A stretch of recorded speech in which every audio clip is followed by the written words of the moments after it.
My days are pretty hectic, and I'm here to share with you some ideas that I've used in my own life to really develop success. So what I like to do is be proactive in every way. And being proactive looks different for different people. For me, things that I've found successful in the federal workplace is to be proactive in 3 major areas. 1, map my workday. 2, protect my time. And 3, invest in relationships. Let's look at each of those a little bit further. First, mapping your workday. Most successful individuals have a plan. They have goals. You don't just show up and let life happen. You take control of your life. You take control of your day. And you can do this in different ways. Some people like to map out their week on the weekends. Some people like to do it while they're at the gym, maybe working out and multitask. Some people like to map out their day at the end of the day on their commute home, perhaps on the bus or the subway. For me, as a federal worker, I like to map out my work days in the morning while I wait for my computer to slowly open. Usually gives me about 30 minutes to map out what I need to do. So with that in mind, I have my coffee, I need to wake up from the baby, I've got my pen and paper, and I look at my deadlines, I look at my goals. What does headquarters want? I mean, as regional field office employees, we report to DC, right? So first and foremost, does headquarters want something from me? If they do, it's usually pretty unexpected, pretty time intensive, and they want it right away. So that becomes my first goal, give headquarters what they want. My next priority is to give management what they want. As a line attorney, I'm not a supervisor at this point in my career, so I report to others in the office. I give them what they want. That's a priority.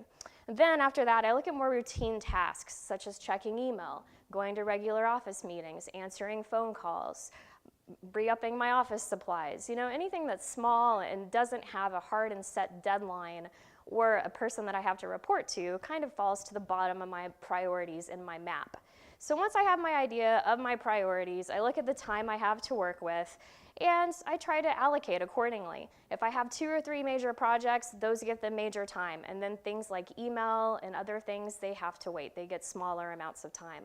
When I first started federal government, I used to show up, log into my computer and start answering email. And it took all day. I slowly realized if I just showed up and started email, I wouldn't get anything else done. So now email is at the bottom of my list. Everything else that actually has a goal and a deadline and that can make me look good as a professional, that goes first. So map your day and maximize your best time. I personally work best from 11 to 3 o'clock.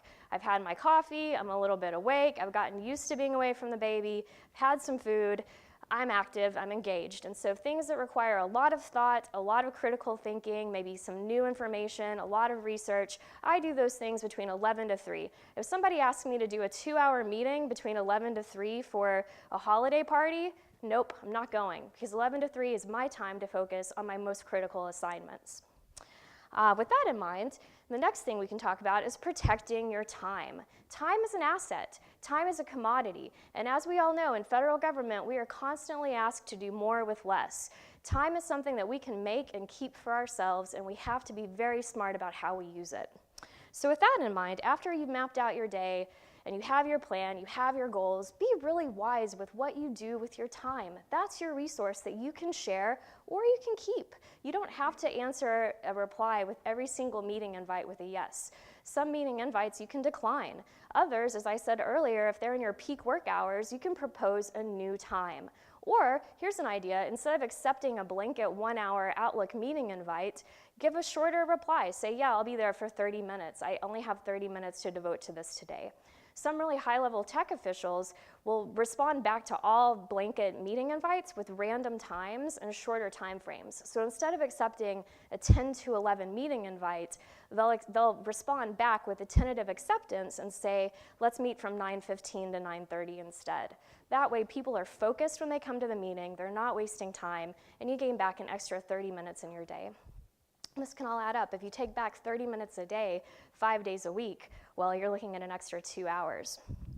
All right, next, invest. Oh, I have 2 more things for protect your time. Agendas. It goes without saying that meetings can be long, they can be tedious, we can get off track.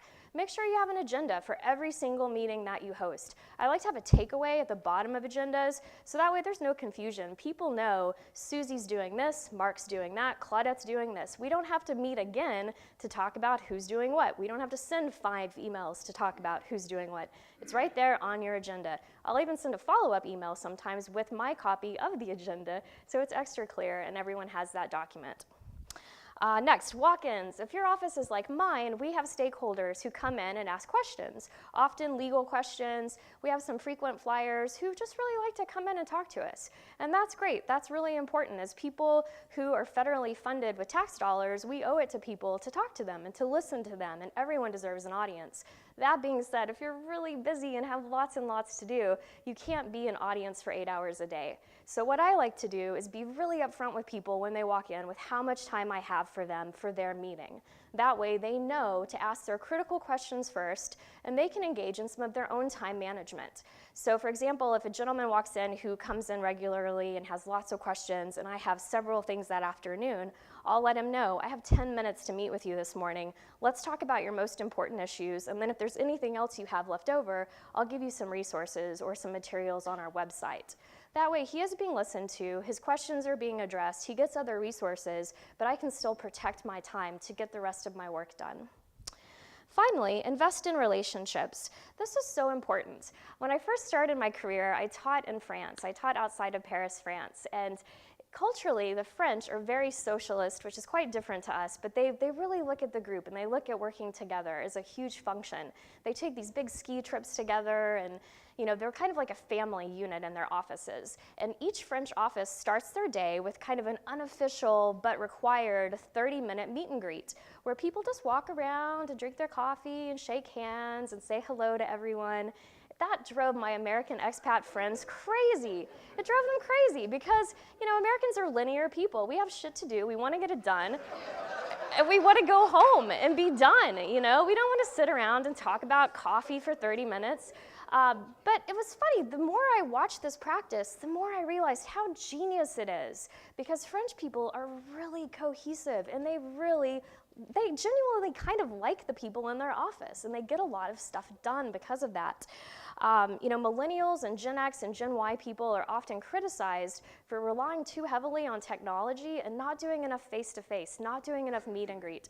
So I really make it a priority to try to talk to people in my office every day, particularly high-level people and people I might not regularly speak to, people that help me in my job. I try to just talk to everyone as much as I can while still getting work done. What does this look like for me? Every time I get up to make a copy or check my mailbox or fax something or get a donut, I talk to someone. I make it a personal goal to talk to a different person every single time I leave my desk. I don't let it drag on because, you've got stuff to do, but you can definitely just, be cordial and talk to people.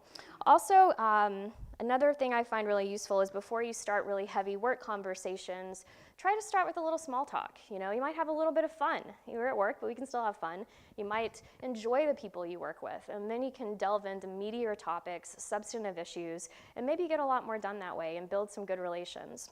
Finally, and along this line, federal careers are different than other jobs in that they're long. Most people stay in their jobs 3 to 5 years, but for federal workers, let's be honest, we're working for our pension. We're here 20 to 30 years. That gives us a lot of opportunity to either build relationships or destroy them. So with that in mind, really try to bank good intentions. Try to build good relations with people. Assume good intentions. It's a lot harder to be angry at someone for doing something that messes up your work or that feels a little unkind if you assume they came from a good place to start with. So I always try to assume good intentions. Finally, while investing in relationships, try to collaborate and network as much as possible. Find out about other agencies that do work that's similar to your own. For example, my work in educational civil rights has a lot of overlap with HUD for student housing and animal issues. We have a lot of overlap with EEOC for employment discrimination and retaliation issues. We have overlap with HHS for HIPAA issues for students with disabilities. Finding about other offices and how they overlap with your own will help you expediently refer information and do your job better. Plus, it'll help you find out ways to grow and other promotion potentials that you may not have known about before. Events like this event today and the Seattle Federal Executive Board are great places for you to network, collaborate, and find out about other agencies. So I only have about 30 seconds left to wrap it up again. 3 ways that I find success in my federal career are to be proactive by mapping my workday, protecting my time, and investing in relationships. Thank you.